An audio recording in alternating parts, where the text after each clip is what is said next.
Got another differentiation rule to talk about today. Good news about the chain rule is that it's really, really useful. The bad news about the chain rule is it can get a little bit ugly when we have chain rule involved. So have to work our way through this. So we've got a short little set of slides, and then mainly we're just going to work examples using the chain rule. Okay. So chain rule comes into play when we have a function like this one. So we've got square root of x squared plus 1. The situation here, you can think about like we have one function inside of another function. Or another way of saying that is we have a composite function. Really, if you break it down into its basic parts, we've got a function inside of a function inside of a function on this one. But as far as chain rule, we only have to think about two levels. Okay.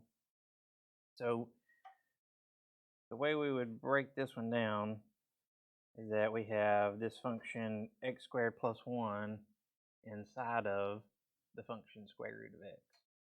Okay. What we would want to see.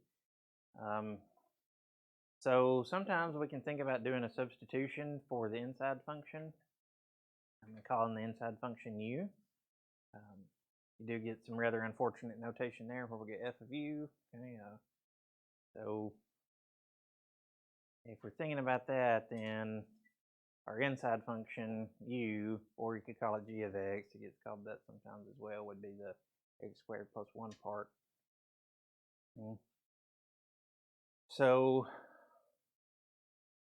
we could write we've got f of g of x, or we've got f of u, and then we're going to take the derivative from there. So the way it breaks down in Leibniz notation, we would say if we want dy dx, so the derivative of the whole thing with respect to x, then we would take the derivative with respect to u and multiply that by the derivative of u with respect to x. That's not super obvious to me writing it that way. The one that my brain works with the best is thinking about it in the prime notation.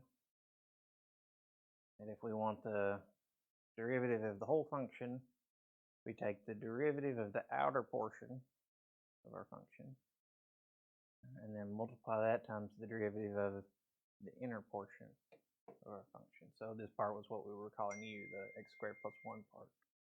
There. Okay. So for square root of x squared plus 1, okay, if we're going to break it down, okay, here's how we can do it. Okay, so we're going to let the inner portion be x squared plus 1. So the part we would be concerned with taking the derivative of first would be the outer portion, the square root part. So we could rewrite square root as 1/2. Okay. And then when we take the derivative, we would multiply the 1/2 out front, subtract 1 from the exponent to get negative 1/2. Okay. And if you want to, you could rewrite it this way. It's not super helpful right here. And then the derivative of the inside portion, the derivative of the x squared plus 1 portion would give us 2x. So this is the part that makes the most sense to me when I'm looking at it. If we want the derivative of the whole thing, we take the derivative of the outside portion first, which we get 1/2, and then the inside part to the negative 1/2. They're writing it in the denominator with square root here, okay, times the derivative of the inside portion, okay, 2x. And then on this one, they're canceling out the 2's, so you end up with this thing there. We can do that same example. Let's write it down instead of looking at the typed out version here. because we can kind of highlight some things and make it a little more apparent what's going on.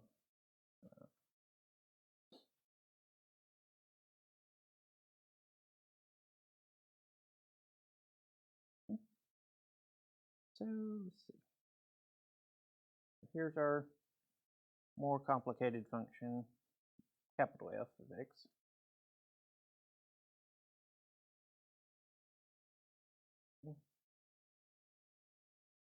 We want to take the derivative. If we're going to take the derivative, it's helpful to rewrite it as x squared plus 1 to the 1/2 power.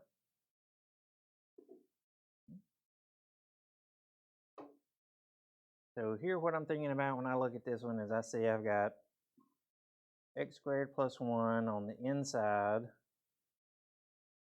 of this other function, and the function that is inside of is the 1/2 power or the square root.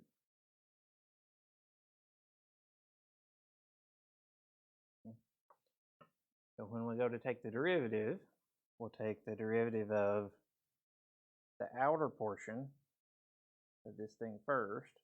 So that means we're doing the power rule with the 1/2 power. So we'll multiply 1/2. And then whatever the inner function is, when you're doing the derivative of the outer portion, whatever the inner part is, you leave it alone during that step. Okay, so it's just going to be x squared plus 1. And then subtract 1 from the exponent, we get minus 1/2. Okay, so that part we could call like the outer derivative.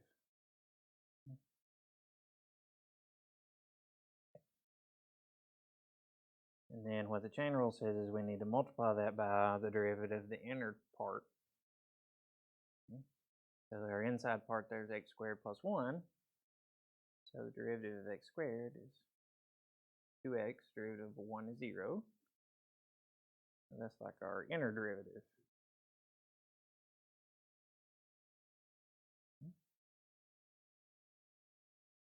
And then we can simplify from there if however we need to.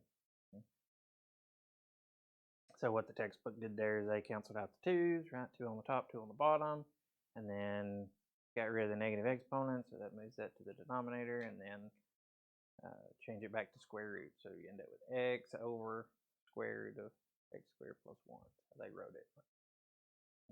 Leaving it written like that, you can see what's going on a little better.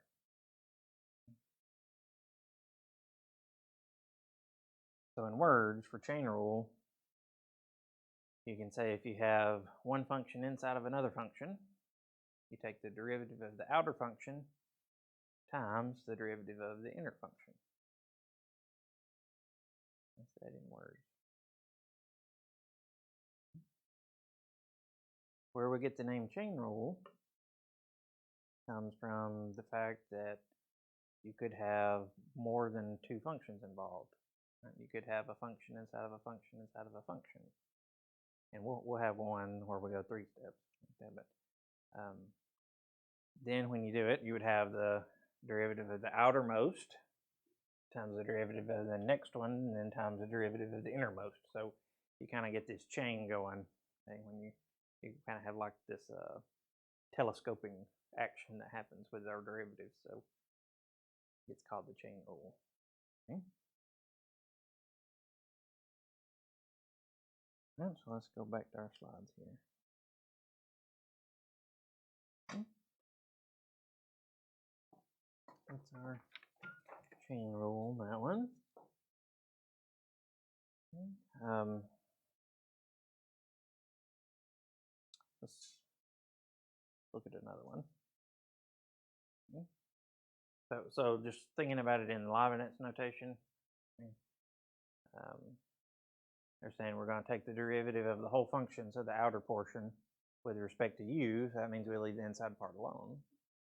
And then we're going to take the derivative of u, the inside portion, with respect to x, which is what we normally do. So if you think about it that way after you've seen what's going on, then that makes a little more sense.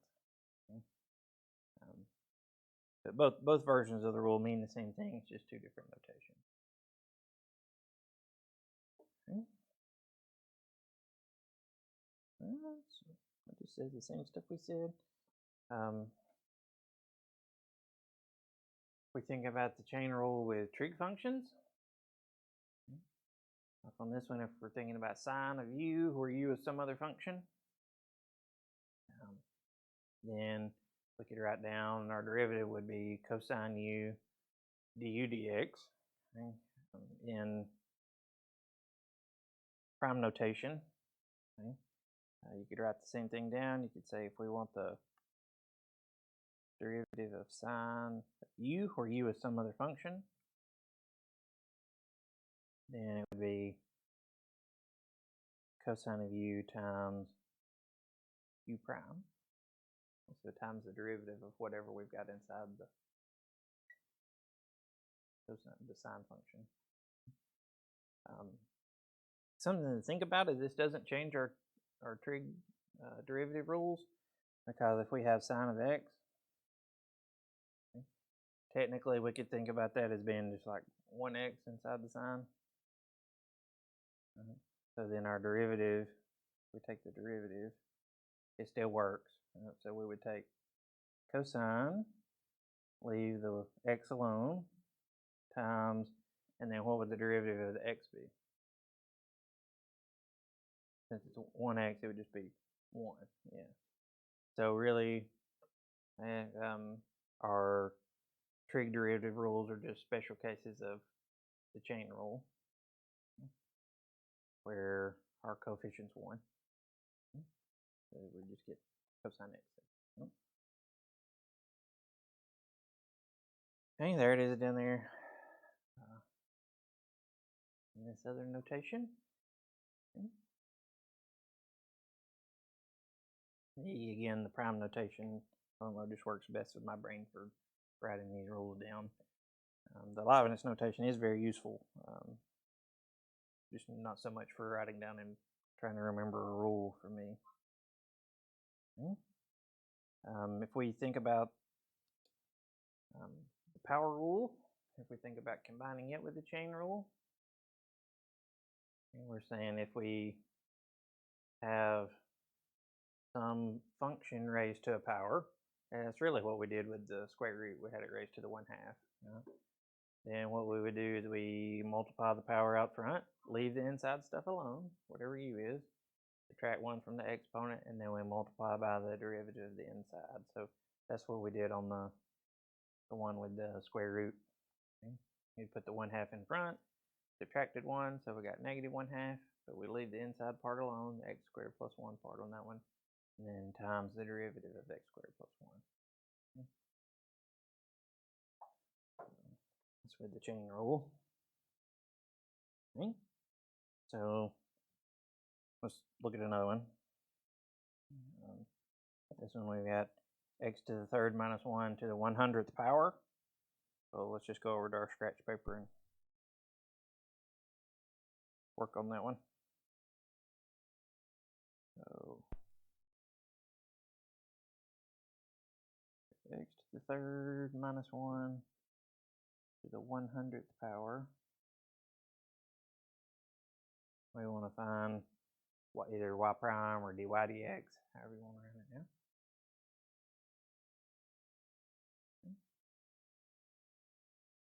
So our outer portion is going to be the 100th power, right? That's like the outermost part of this thing. And then the function on the inside would be x cubed minus 1, because that's inside the 100th power. So we can use that generalized version of the chain rule with the power rule, and we would multiply the exponent out front. So 100, and then we're going to leave the inside part alone, so x cubed minus 1, subtract 1 from the exponent, 99.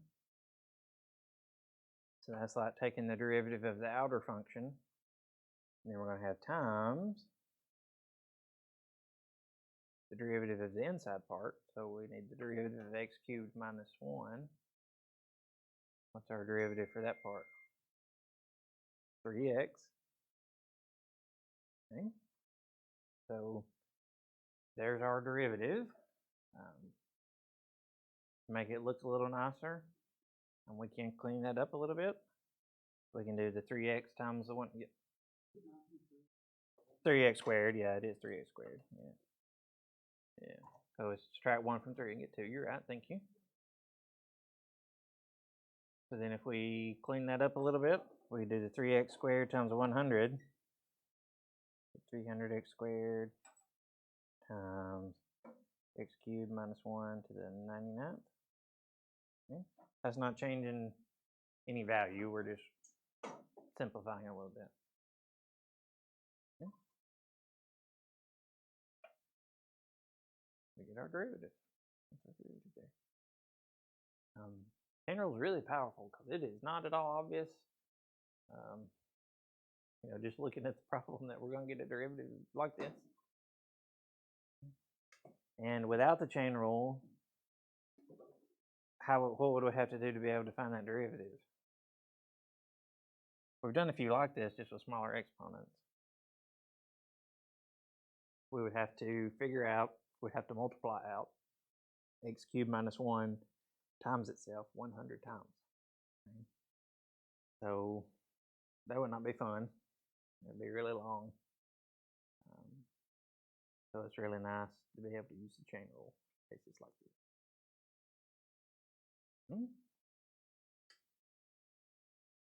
Questions so far? Okay.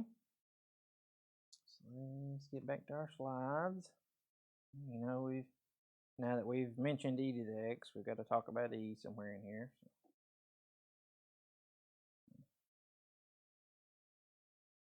That's next. Actually, we can talk about any exponential function as long as our base is positive. Okay. So this first part, you may or may not remember what's going on here. So this is important. It says b is the same thing as e to the ln of b power. So e to the natural log of b power. Why is that true? You remember the relationship between e and natural log? Yeah, they're inverses, right? They're inverses. So it's like square and square root. If you do one to the other, they cancel each other out. Inverse functions. So ln is the inverse function of e. So we can rewrite things with that relationship. So if we take our base b and raise it to the x power, we take the other side and raise it to the x power, our exponent rules say if we have an exponent raised to a power, we multiply. So we end up with e to the ln of b times x. Okay. And then the chain rule comes in. So we want the derivative of the left side. Okay. That's got to be the same thing as the derivative of the right side. And then that part, we can break down a little. Derivative of, using the chain rule. Now with our outside function, would be e, the x. Inside function would be ln of b times x. So we get the outer part, e to this thing, times the inner part. Okay. And then what's happening, the reason why we're going through all this is we get to something nice eventually. Okay. Because ln of b is just a constant, b is just some number. So ln of some number would just be a constant, so it comes outside.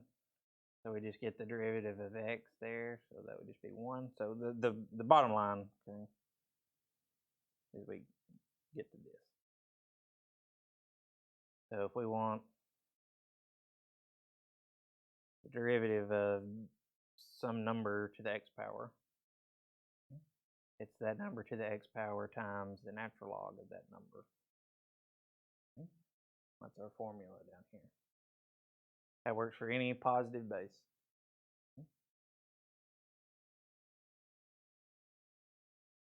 So our special one What if we use that formula with e to the x? So if we want e to the x, want the derivative of that, our formula down here says that would be e to the x times ln of e. ln of e, like we said, they're inverses, so that's just 1. So that's just e to the x times 1. It's just e to the x. So that holds up. That holds up there. It just so happens, okay, that e is a special number that when we do ln of e to the x, we get 1. Or ln of e, sorry, we get 1. Okay. But we can apply it to other bases too. Like we experimented a little bit with 2 to the x before. We didn't really get a solid answer on the limit there because we really needed the chain rule to get there. Okay. So if we wanted the derivative of 2 to the x power, it's just 2 to the x times ln of 2. And that's just some constant value. And we got close last time. We said it was 0.69 something looking at that limit. So we're getting there.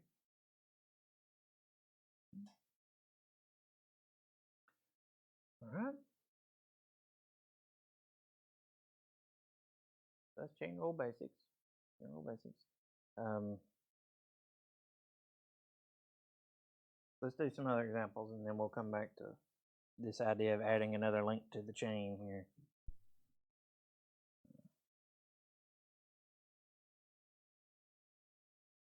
And let's see. So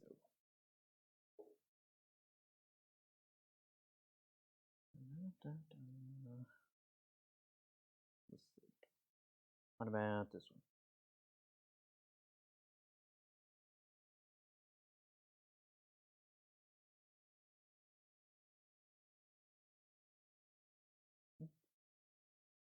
So key step in being able to do the chain rule is figuring out which function is the outside function, which function is the inside function. You can use order of operations to think about that. Like if we were trying to evaluate this thing at some number, like we're trying to evaluate it at x equals 1, what would we have to do first?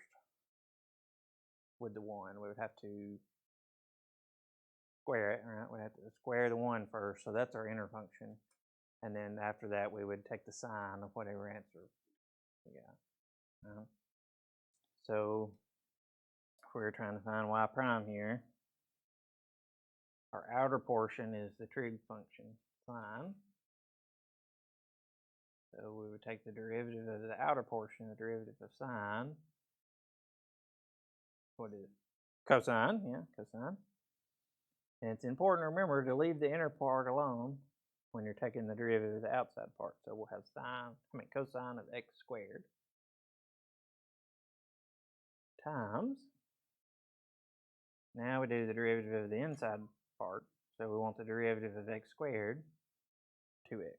Yeah, times 2x. And then if we want to rearrange things and make it look nicer, we can say it's 2x cosine of x squared.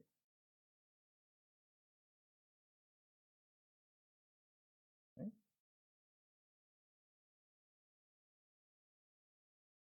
Now, but the order matters. So let's door. So let's think about this one. What if we had sine of x squared? Okay. I don't like this notation for square trig functions, but that's what we get stuck with. It's important to remember what this thing means. So if you see sine squared of x, that means sine of x times sine of x squared.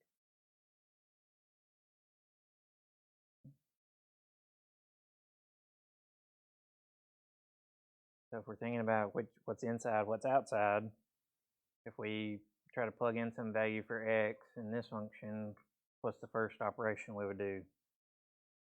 We would find sine of the number, and then whatever that answer is, we would square it. So we've got the order switched on this one. Okay. So y prime, the outside part on this one is the square. So we would multiply 2 out front. Subtract 1 from the exponent, so that's just going to be the first power. Yeah, I'll even write it that way just so we can keep up with what's going on.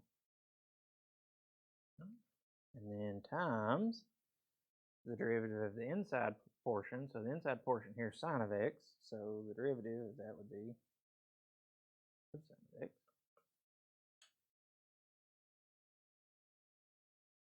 And just to clean things up a little bit, that would just be 2 sine x cosine x.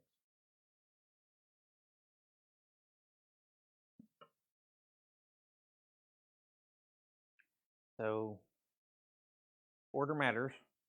Well, we switch to order, we get very different derivatives.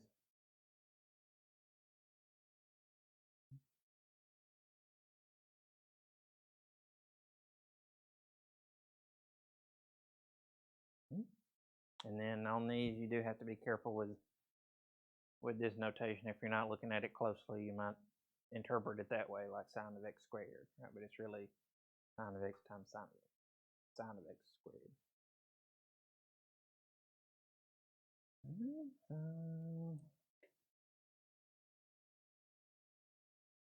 Let's see. Let's do this one.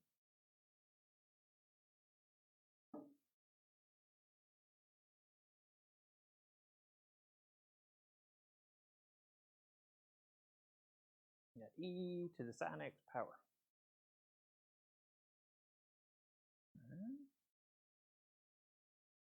You might think that's a ridiculous looking function. We actually end up using stuff that looks like this quite a bit, especially if we're working with complex numbers or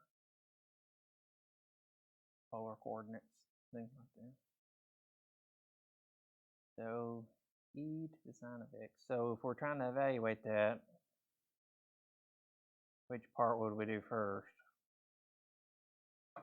We'll do the sine of x part first, right? So that's our inner function. The outer function's the e to the x part. Okay? So that means when we do our derivative, we're going to do the derivative of the e part first, okay, and leave the inner portion alone. So this one's a little weird, but the derivative of e to something, what's that derivative? Yeah, e to whatever the power was. And then times the derivative of the inner function, so the derivative of sine is cosine. Okay. And you could decide what order you wanted to write it in. Just use sine x cosine x. Take my little dot out of there.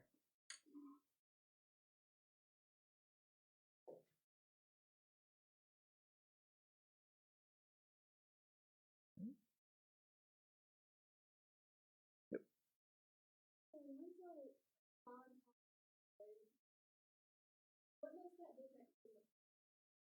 Yeah, that's a good question. That's a notation issue. It's making me think about that. So this is not sine times x squared, it's sine of x squared. Right.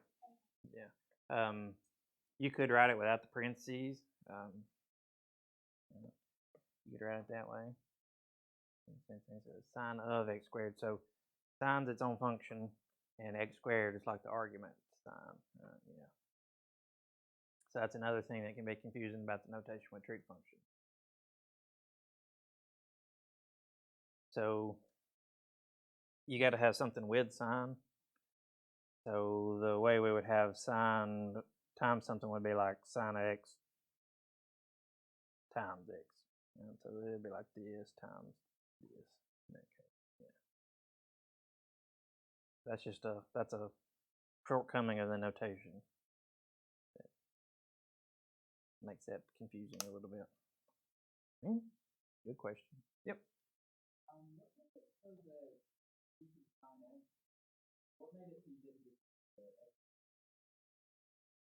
Because the exponent is its own function, so this is its own function. We're really still using, so even if we just have like this, we're really still using chain rule when we find that, because really that's e to the x times 1, which is the derivative of x. Power rule doesn't apply to e to the x, right? Power rule applies when we're dealing with like polynomial terms, things like that. So that one we would have to use the exponential rule. Does that help a little bit? Okay.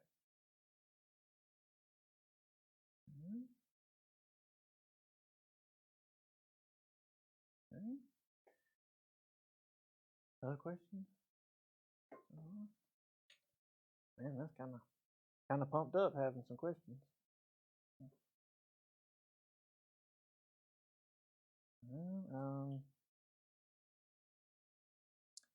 Okay, so let's. I think we can go back to the slides here, and then we'll come back and do some more. Yeah. So where we get the name chain rule, okay, really comes into play when we have more than two functions involved. Okay, so like if we have a function inside of a function inside of another function, that's really when you can start telling where we get the name chain rule.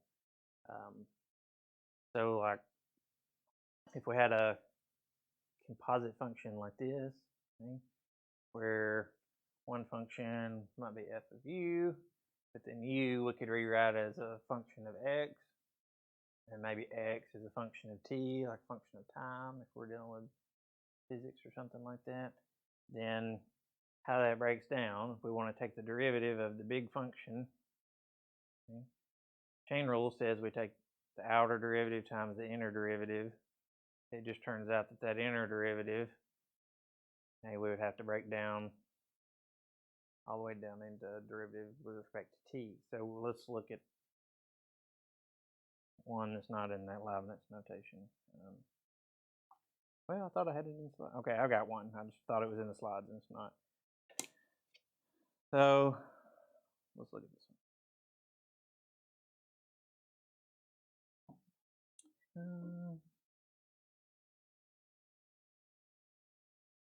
So here's a function. That sounds unassuming. We've got sine of cosine of tangent x.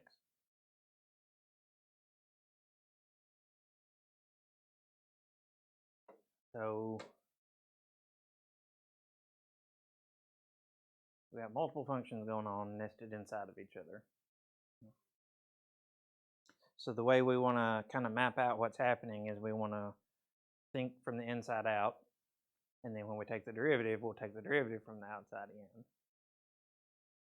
Okay, so our innermost function, what would be the innermost function there?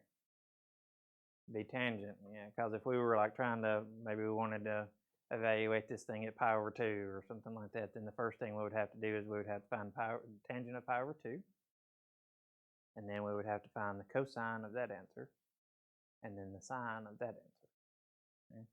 So the order we would do these in, we would start with tangent, and then cosine, and then sine. So sine is our outermost function, tangents are innermost, and cosine's in the middle.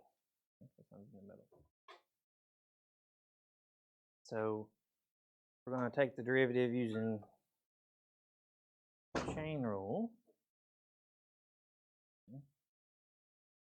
The first piece would be the derivative of the outermost function. So our outermost function is sine. So the derivative of sine is cosine. And then whatever's inside of there, we leave it alone. So we'd have cosine tangent x inside of there. And so that's the derivative of the sine portion. Then we would need to take the derivative of the inside function, And it turns out our inside function also requires the chain rule to take the derivative. So where we're looking now is we're looking at taking the derivative of cosine tangent x, cosine of tangent x. So the derivative of cosine, what's it? Negative sine. So we would have negative sine, leave the inside alone, so we'd have tangent x inside there.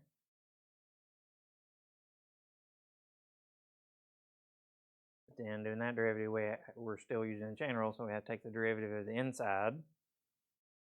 So the inside portion is tangent. So this one may not remember, but we want the derivative of tangent. That's it. Secant squared, yeah, secant squared. We'd have secant squared x. And really, we don't have to write this part down, but really what's happening there is when we do secant squared x, we would then take the derivative of x, which is just 1. Okay? So times 1 on there. So here's our monster answer. Okay? And you can kind of see how these things get chained together, right? So here's the derivative of the outside part. To do that, we have to multiply by the derivative of the inside. Take the derivative of the inside, we have to do the chain rule and take the derivative of the one inside of it, which is this one. Okay. So you get this chain where you're taking derivatives as you move inside to more and more inner functions until you run out. Okay. You run out. And so let's see. I can't think of a really good way to simplify this too much. I guess we could move the negative out front so it's a little more apparent, and then cosine of tangent x sine of tangent x secant squared x. So something like that. There's probably some trig identity you could use to combine some of that more if you needed to.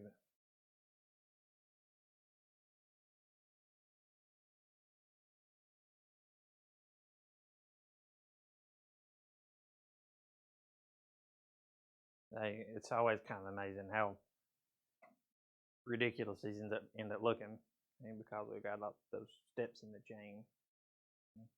But when you see where that came from, it's not too bad. If you skip the middle step and you just say, what's the derivative of this? You're like, where did all this garbage come from?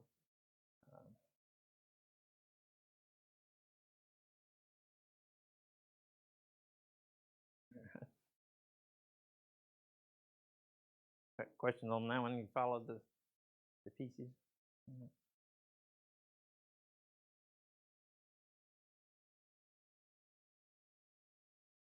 So let me just in case. The derivative of the sine part is this. The derivative of the cosine part is this. And then I need another color, so we get to see my rainbow pen. Derivative of the tangent part's the secant part.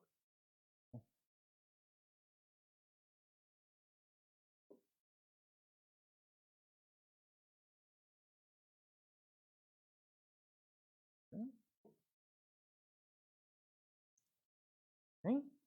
So that's, I don't know, that's a little bit on the satisfying side when you have one where you do multiple chain rules and you work your way down to get finished with it.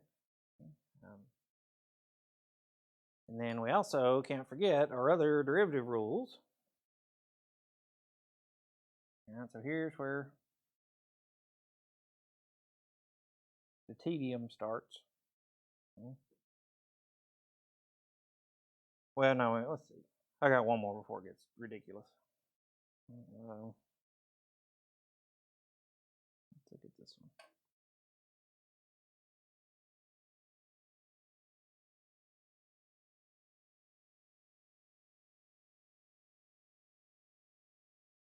I got 1 over the cube root of x squared plus x plus 1.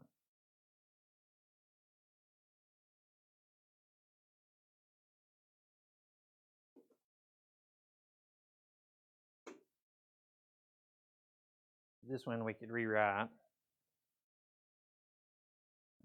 So cube root would be 1/3 power. We can move it to the top. So if we do that, it makes it negative 1/3 power.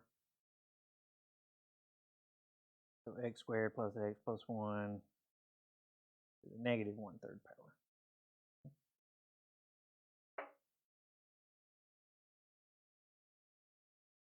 That's just rewriting, getting it ready. Then if we take our derivative,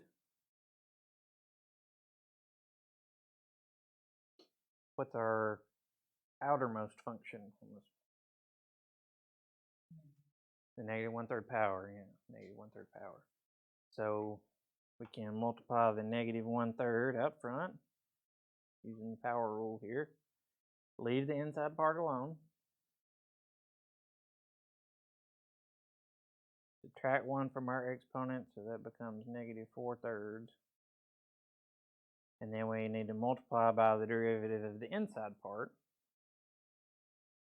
Here, that's a little bit more complicated. We've got derivative of x squared is 2x. Derivative of x is 1. And the derivative of 1 is 0. Okay. Get that.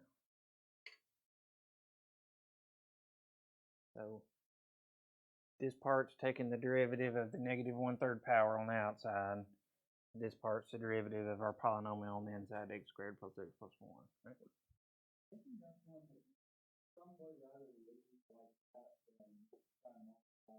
Yeah, so yes.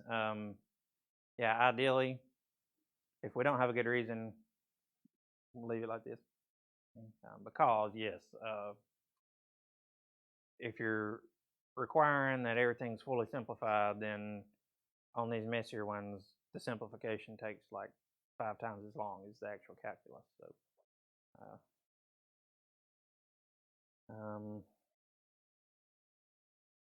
this one, not horrible. We could, that's fine. That's fine. Or what could we do? So we've got negative 1 on top, 3 on the bottom. So if we make the negative 4/3 positive, we'll have 4/3 power on the bottom. So that's like cube root of x squared plus x plus 1 to the 4th power on the bottom. And then on the top, we've got the 2x plus 1. So that one's not a nightmare, but it's, yeah. And then what's really crazy is when you just look at where you started and where you end up. So like if you've got that and you're looking at like a solutions manual or something, trying to figure out what the derivative is, trying to figure out what the heck happened, that's pretty rough. Where did all this come from? So yeah, easier to tell what this.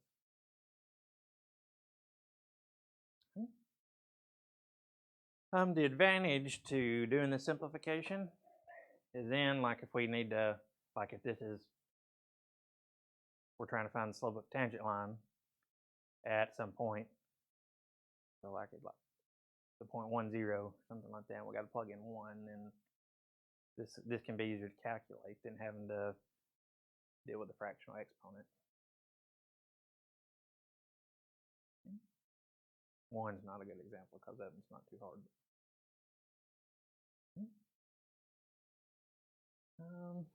And some of the cheaper calculators won't even handle things like that, like negative 4/3 power when you're trying to calculate something. They have issues and give you the wrong numbers and things like that. Okay. Okay, actually I have one more that's not terrible.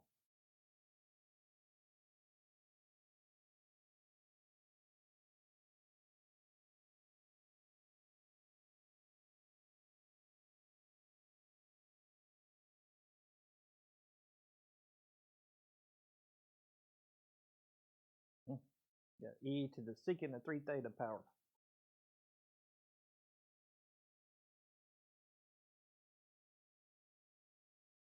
So here we're thinking like our variable's theta, so we're trying to find dy d theta.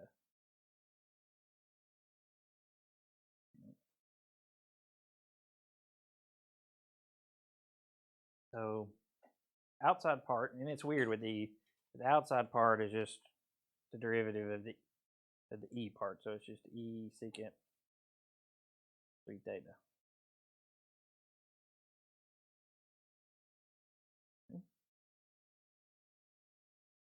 Times the exponent there, secant of 3 theta. So this one's a little bit more obscure. What's the derivative of secant? I got it in memory yet? Secant tangent, yeah, secant tangent. So we would leave 3 theta alone. And this one we got to do one more chain because we have an inside function there. Our inside function is 3 times theta. So we would have to multiply by the derivative of 3 theta, which would be 3. So that's one where we have multiple links in the chain, if you will. Again, because our outermost is e, and then the next one is secant, and then our innermost is 3 theta. So then maybe we could call our answer 3e secant 3 theta secant 3 theta tangent 3 theta. So we're really just moving the 3 to the front.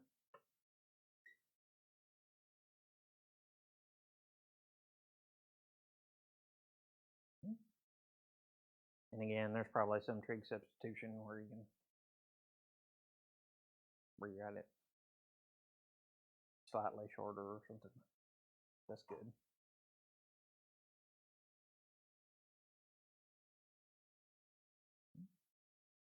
Questions on that one? You hanging in there? Integral can get a little messy.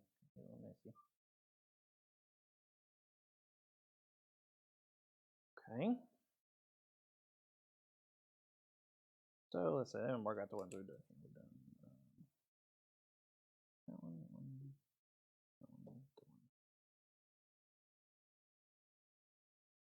Okay. All right. Now, time for the 2 monsters. They're really not all that bad. I'm being pretty dramatic. Okay.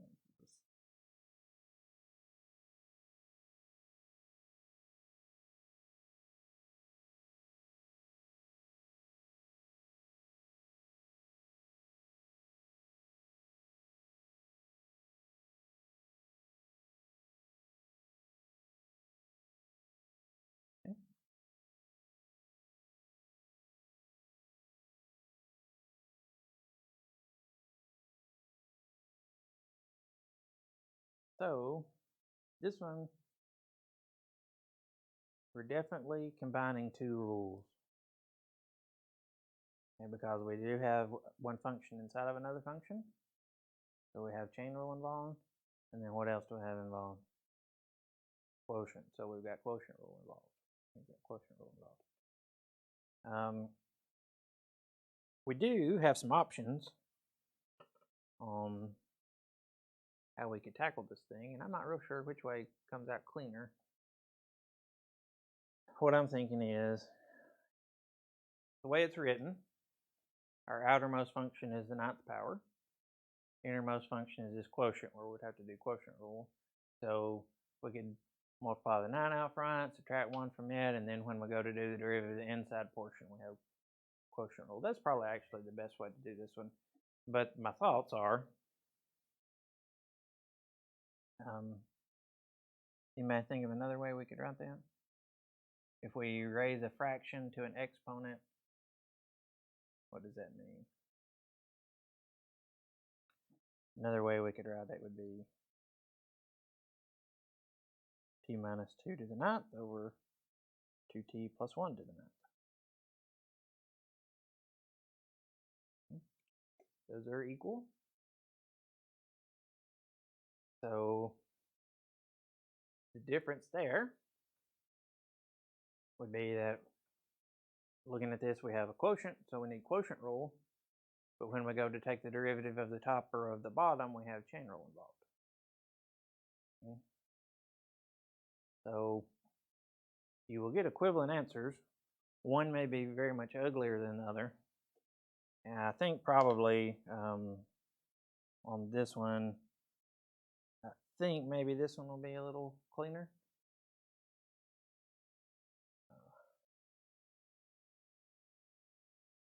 Maybe. Not real sure. Really have to try it both ways and see. But, so let's think about it that way. Let's go that way. So written that way, the outer function would be the 9th power. So we would have 9 times t minus 2 over 2t plus 1 to the 8th power. That's the outer derivative. Times quotient rule time. Okay. So quotient rule, the way I remember it, and again, if you want to do the order the textbook does it in, that's fine. But, got the derivative of the top, so the derivative of t minus 2 is 1 times the bottom, 2t minus 1, minus, that's from our formula, the top, t minus 2, times the derivative of the bottom, derivative of 2t plus 1 is 2, over the bottom squared, so 2t plus 1 squared.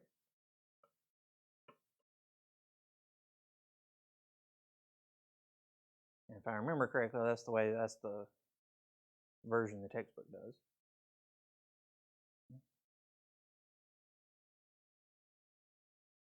So that's technically our derivative. It's probably worth it to see if we can clean it up a little. If I remember right, this one does clean up pretty nice. So when we start simplifying,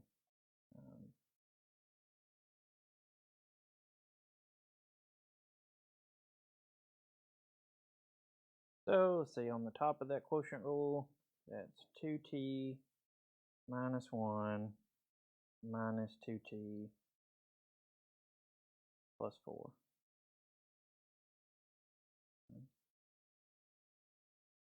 And then 2t plus 1 squared on the bottom. And so there, you get 2t minus 4, so that's minus 2t plus 4.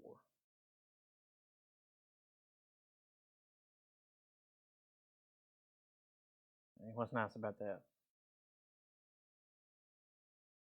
We get some cancellation, right? What cancels?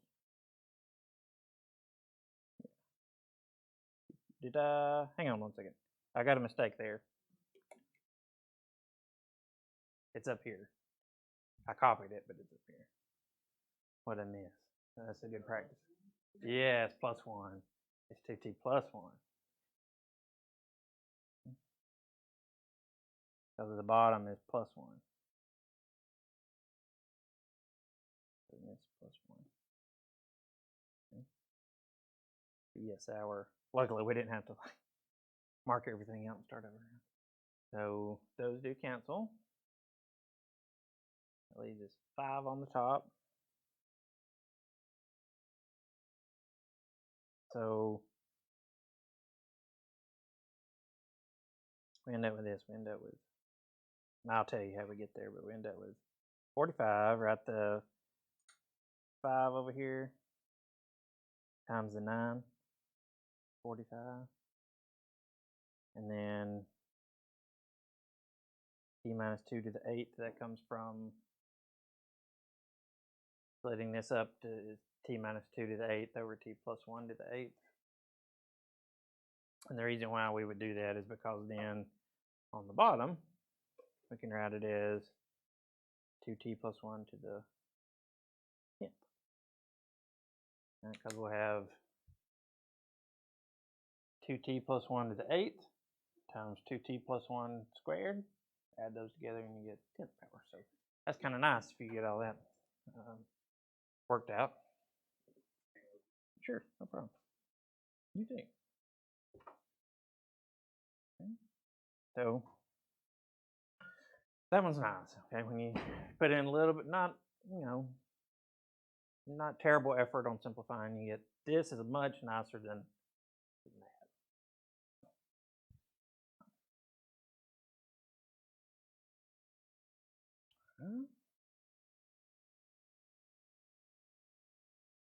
Okay, one more where we're combining rules. Questions on that one?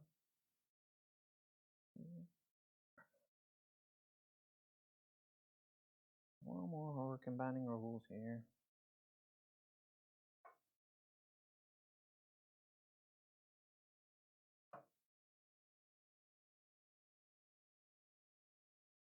So here I've got 2x plus 1 to the 5th x cubed minus x plus 1 all to the 4th power.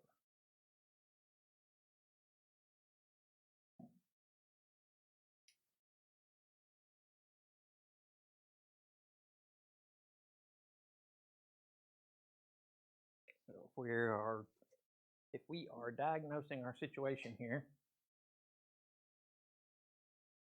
we have a product. So we can do product rule. But then when we go to do product rule and we start trying to take the derivative of the first term or the second term, we'll have chain rule involved. Okay. Technically on this one, if you really wanted to, well, we could mention that on this one too. It's just kind of silly.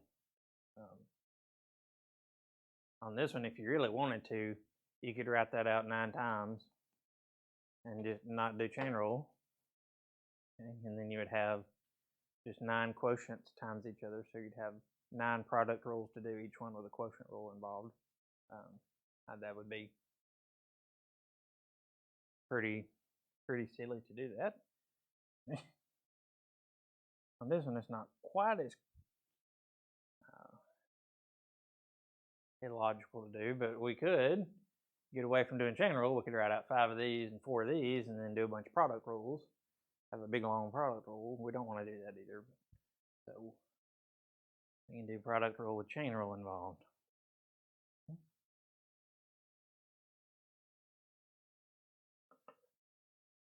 Okay. So product rule. The order I do it in, I do the derivative of the first term. So the derivative of our first term involves chain rule. So multiply the 5 down, subtract 1 from the exponent, multiply by the derivative of the inside, which is 2. So let me label these. Let me call this u and v. And then this part would be u prime.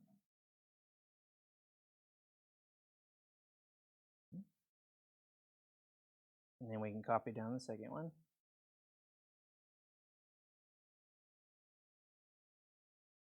That would be v, just copied down. And then plus u, so just copy down the first one. 2x plus 1 to the 5th.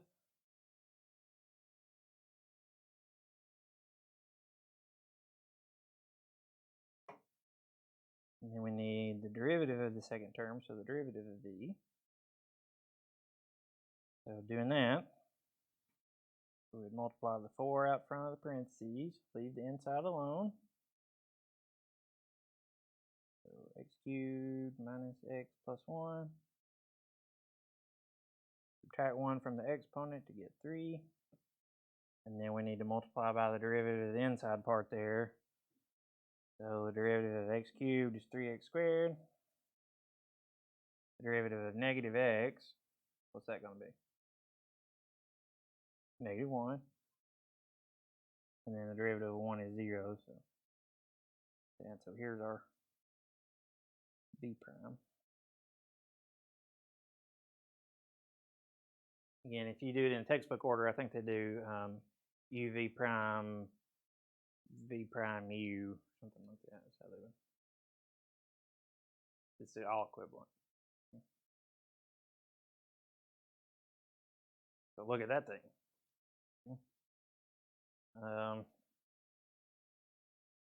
Typically, when you got one that's this verbose, I guess I could say. I just try to look for like coefficients that I can clean up. So on this first one, I know I've got a factor of 5 and a factor of 2. So I know I could write 10, and then I would just do 2x plus 1 to the 4th times x cubed minus x plus 1 to the 4th. And then I've got that coefficient of 4 that I can bring out front of the other one.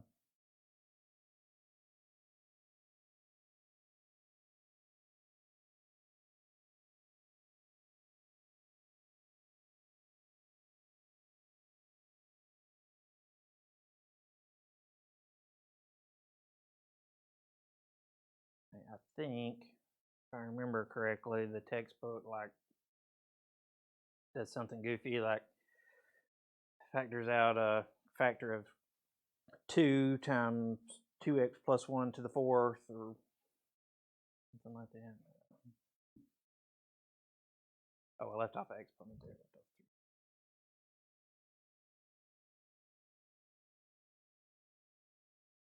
Or something along those lines. They factor out something, but it does look kind of nice when they're done, but this is good.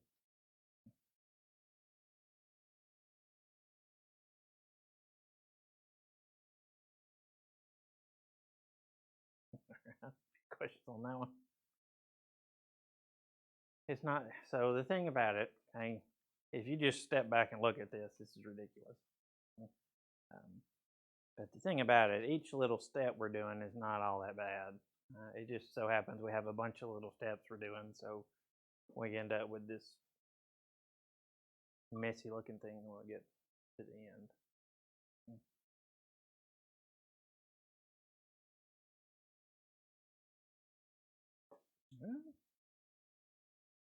And unfortunately, there's no limit to like how many of these things you can combine. Like both of these factors could have been quotients. And anytime we had to do the inside derivative, we would have had to have a quotient rule right there. And a quotient rule right there. So it's just no boundary on the pain that you can encounter today. We'll try not to get too silly with it. Okay. The good thing about working these is when you get where you can do one like this, then when we're doing one like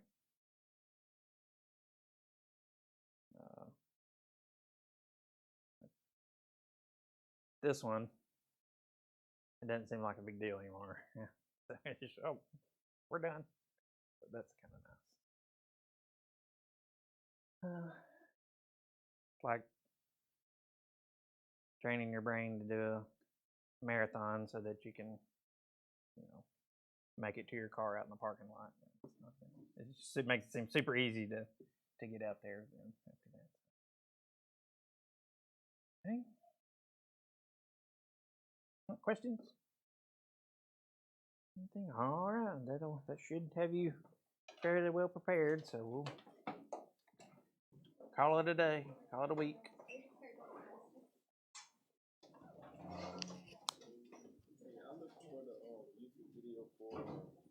For last time.